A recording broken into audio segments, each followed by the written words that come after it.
Luke 15장. Now the tax collectors and sinners were all gathering around to hear him. But the Pharisees and the teachers of the law muttered, "This man welcomes sinners and eats with them." Then Jesus told them this parable. Suppose one of you has 100 sheep and loses one of them. Does he not leave the 99 in the open country and go after the lost sheep until he finds it? And when he finds it, he joyfully puts it on his shoulders and goes home. Then he calls his friends and neighbors together and says, "Rejoice with me, I have found my lost sheep."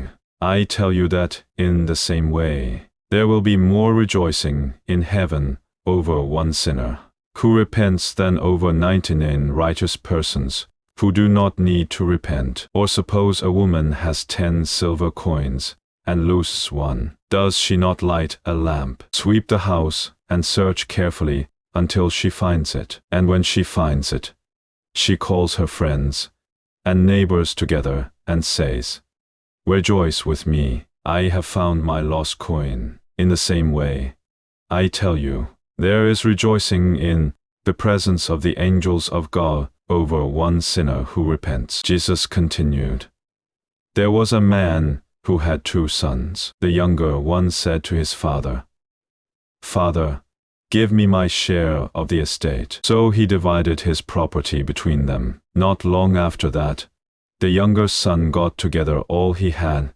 set off for a distant country, and there squandered his wealth in wild living. After he had spent everything, there was a severe famine in that whole country, and he began to be in need. So he went and hired himself out to a citizen of that country, who sent him to his fields to feed pigs. He longed to fill his stomach with the pods that the pigs were eating, but no one gave him anything. When he came to his senses, he said, "How many of my father's hired men have food to spare?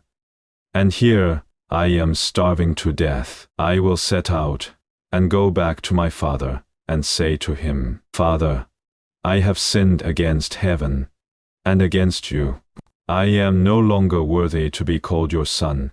Make me like one of your hired men.' So he got up and went to his father. But while he was still a long way off, his father saw him and was filled with compassion for him. He ran to his son, threw his arms around him, and kissed him. The son said to him, 'Father, I have sinned against heaven and against you. I am no longer worthy to be called your son.'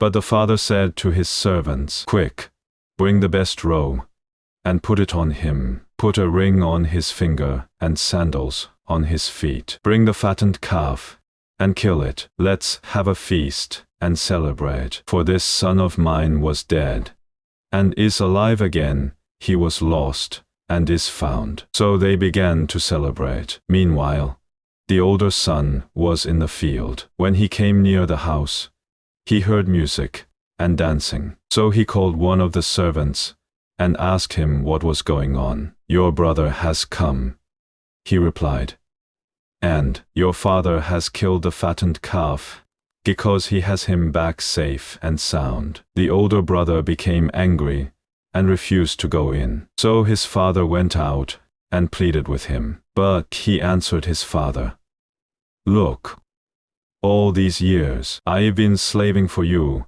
and never disobeyed your orders. Yet you never gave me even a young goat so I could celebrate with my friends. But when this son of yours who has squandered your property with prostitutes comes home, you kill the fattened calf for him.' 'My son,' the father said, 'you are always with me, and everything I have is yours. But we had to celebrate and be glad, because this brother of yours was dead and is alive again. He was lost and is found.'